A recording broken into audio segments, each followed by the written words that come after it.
principals, and welcome to the NAESP Principal Podcast. My name is Rachael George, and I'm an educational leader in Oregon and an NAESP fellow. And my name is Adam Welcome. I'm an educator in California and lucky enough to be a fellow with my friend Rachel with NAESP in the Innovation Center. You know me, Rachel, I'm still trying to find a quicker way to say NAESP. Like, I don't like NAESP, but like, it's like I have to say it so slowly. I'm just trying to get that quick way, and I haven't come up with it yet. Maybe it's all about practice. I need to practice more. Get a little bit more prompt and perky. I know. Well, hey friends, we're super excited to bring you all this episode of the NAESP Principal Podcast. See, because I can say it fast. You just got to practice, right?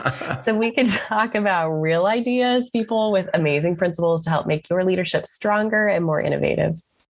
Yeah. And today on the show, I'm super excited. A new friend of mine, somebody I met in Idaho at a technology conference. And then turns out like the very next day, we were both traveling to Louisville to the NAESP conference. And everybody listening, how much fun did you have in Louisville? Like, I just felt Louisville was such a fun city to have a conference in. There's just so much to do, all the different museums and restaurants. And the conference itself was just absolutely amazing. And we're just super excited to have Heather Hepworth from Idaho.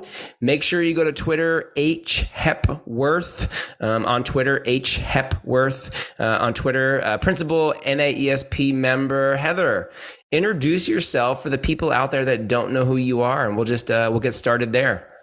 Yeah, so I'm Heather Hepworth. I'm principal of a small rural school in Acequia, Idaho. There's about 300 students that attend our school. I am starting my 6th year here, and just super excited to get this school year going. Heck yeah. And we're super excited to have you on the podcast. Now, I know a little bit more about you just because we've talked offline. Can you go into your childhood a little bit? Like, I know you grew up overseas and you went to international schools. Like, how was that? And I think kind of maybe like pointing the question to how did that help you in your current work, just with, families from different backgrounds and just different things. And obviously living abroad, you just see so much of that. Yeah, so I had a unique childhood, and as I look back, a great opportunity for me to grow as a leader. But my father worked for the U.S. government, and so by that we traveled every few years. So most of my elementary and middle school years were spent overseas, actually specifically in the Middle East, Bahrain and Dubai. I attended middle school in Italy, and then went to Hawaii for a couple years, and then was super upset when my dad said we were moving to Washington State for my senior year. I wanted to finish it out, and it just didn't happen that way. So I was not a very happy teenager, but from Washington, then I actually went to Utah State. And that's actually where I met my husband, and now living on a dairy farm. So I have quite the background. I never thought I would live on a dairy farm with a bunch of cows, but here I am. I love it. I've lived here the longest, so it's where I call home now. But I would just have to say I had to adapt to so many different cultures, beliefs, values, and just different systems that I have been able to do that as I lead a building of all different people and students. And it's helped me to gain strength, I guess, in knowing that I did it as a child. And being a brand new student in a school, I know those feelings. I did it multiple times. And so I tend to reach out to those kids and know what needs to be put into place to make them feel like they're at home. Yeah, I love that story. There's so many like cool things. I'm sure you have so many stories of just growing up obviously in the Middle East and then now on a dairy farm, just like the dichotomy from like the desert to like the barn. I mean, like that could be like the title of a book, From the Desert to the Barn. Yep. That would be awesome. So what are you thinking about right now as a principal? School starts for you in about a month, Heather, as we're recording this. So school may have already started, just started like when this comes out. But what are you thinking about right now as a principal? planning, staff, kids, district stuff. Rachel and I talk to a lot of new leaders that are taking over, and I'm always like, where's your headspace? And I just think it's a really important thing to hear from someone like you who's been doing this job for, enough years now. You know what's up. So what are you thinking about right now? Well, this morning, I got our back to school flyer put together so families can start saving the date. I always take some extra time to plan that event and make sure that it's something fun for the families to look forward to. So back to school night, and we do that before school starts. And so we just really get kids comfortable, get to meet their new teachers. And then on the flip side, I focus on the staff. So what am I doing to help the staff get on their feet? And I take lots of time in planning our team building activity. So like our first interaction back as staff, classified and certified, and putting together, what is our year going to be all about? So that's what's on my mind. I love it. Those are very relevant topics that I think everyone is wrestling with and wondering about and just marinating. So we're going to fast forward because the school year always fast forwards, right? So we're going to do it intentionally. When you're thinking about the end of the school year, how would you define success? What's your target? That's a heavy question because I think there's so many different areas that you can look at. But for me personally, as a school leader, I would say I define success by how we feel. And so it's not necessarily about that test score or that goal that might have been met or might not have been met. But it's, did we give it our best each day? How many new relationships were made? And so it's those feel good feelings inside that I determine, was it a great year? Yeah, I love that. Not just pointing at a test score or look at our attendance. And I mean, things that, yes, we can agree. I think those are important. There's so many much things that have just such a higher importance. So wondering, how do you handle stressful situations as a principal? I remember this in my first interview for a principal. There was a list of like 15 things just in front of me, and the superintendent said, okay, how would you prioritize these 15 things? And I just remember that was such a powerful question, and maybe like 3 or 5 of those things are pretty high level and intense. How do you just work through all of those things when they're happening all at once? Like, how do you prioritize? I'm a list maker. I'm that person that writes something down to cross it off. So I typically, and that happens, it's not every day, but there are definitely stressful days. And sometimes all the stressful things hit at once. And so for me, I find writing things down and highlighting the top 3. So I take those top 3 and I actually put them on a new sticky note. And so I just start small and work through the bigger list. So depending on what it is, that's where I start with first. I do have a colleague that I lean on a lot. And so oftentimes I take a minute to have a little thinking break, a little brainstorm session that might be a few minutes or a little bit longer, but just helping to ensure that I'm doing. It's almost like that. What would you say? Like, I'm just trying to think of the word. Just that they agree with the choices that I made.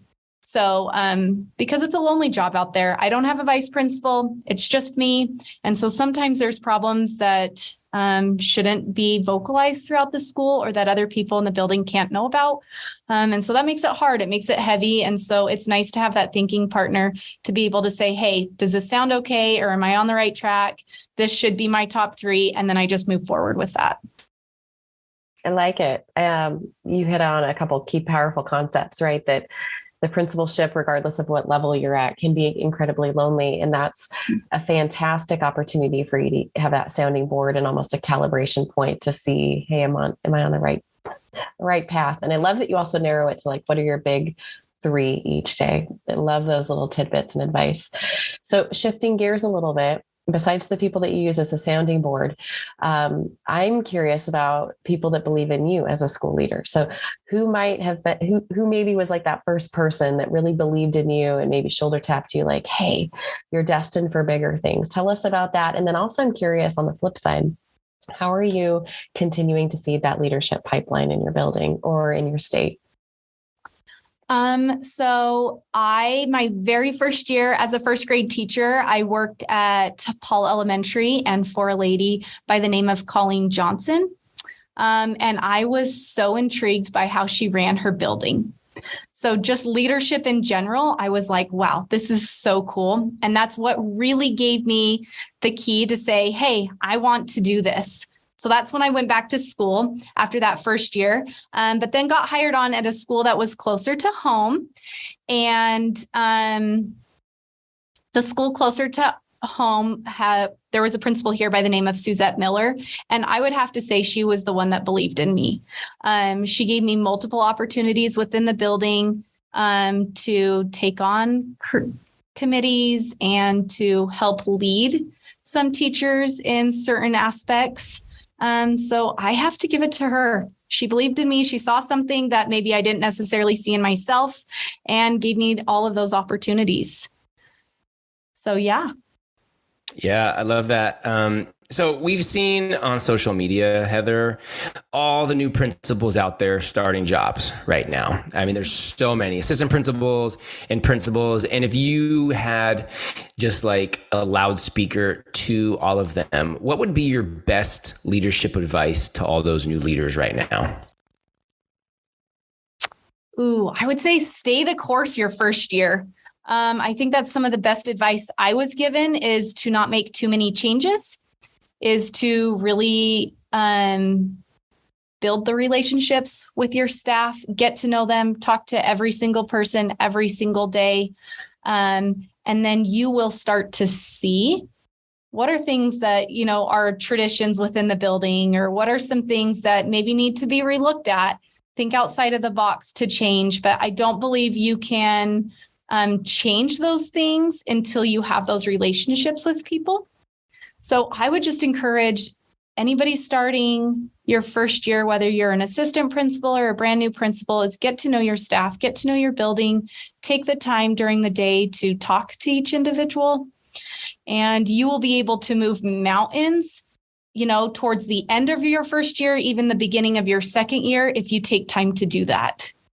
Yeah, no, I couldn't agree more. I think, as I'm listening to you talk about decision making, the decisions that need to be made and the changes that need to change, so often, if you just let them happen, they're going to happen. So it's almost like you as a new leader, you're just kind of like, some leaders close the door on change. If you just leave the door open and you don't necessarily make the decision on the change, but you allow it to happen, sometimes that's like the best way to do it. If it's your first year or your 10th year, and you're going to know, like you said, because you've built relationships, you're visible with people, you're in classrooms every day, you're walking the halls, you're on the bus, you're in front of the school, all those things that a new principal should.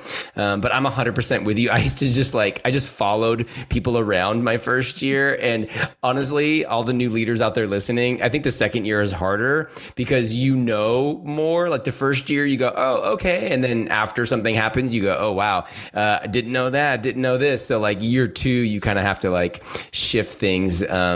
But just let things happen. I think that's just really, really awesome advice. Heather Hepworth, be sure you go to Twitter and connect with Heather, H Hepworth. That's H Hepworth on Twitter. Principal in Idaho, NAISP member, you're getting to be a veteran principal now. I mean, do you consider yourself veteran? You've been doing it for long enough, right? I mean, you don't have to be 15-year principal to be a veteran. No, and it's so crazy. Every year's been different. And then, COVID is thrown into there. And so it just feels like maybe that's why I love my job, though, too, is every year is a different year. And we have an opportunity to do something different or change what we did. So there's always a starting over point. And I love that about education. And it's okay to admit to the mistakes, to say, hey, you know what, this didn't work out. Let's try it again. Rachel had also asked, like, what am I doing to continue my leadership? And I think I try to attend as many conferences as I can. And oftentimes that's reaching out to people outside of Idaho. So, what are other great ideas going on? And if you can't get to a conference, it is through Twitter. It is through listening to podcasts or reading blogs or whatever it might be, but just really trying to reach out to people that are doing different things than what we're doing here in little old Idaho. Yeah, well, you even said it too. It's a lonely job. If you're in rural Idaho or if you're in, the San Francisco Bay Area where I live and there's, millions of people, it's a lonely job because so often, especially in elementary, you are the only admin. Very few have assistant principals. So it's just imperative to connect outside of your building. Heather, I enjoy talking to you in Idaho, enjoy talking to you in Louisville. And it's just, it's been awesome to have you on the podcast. Everybody listening, thank you. Make sure you subscribe, share the episode, and look ahead to next year. The NAESP conference is going to be in Maryland, like pretty close to DC. It's going to be an awesome conference. I will be there. So will Rachel. So everybody have an amazing day. Thanks again, and we will see you soon.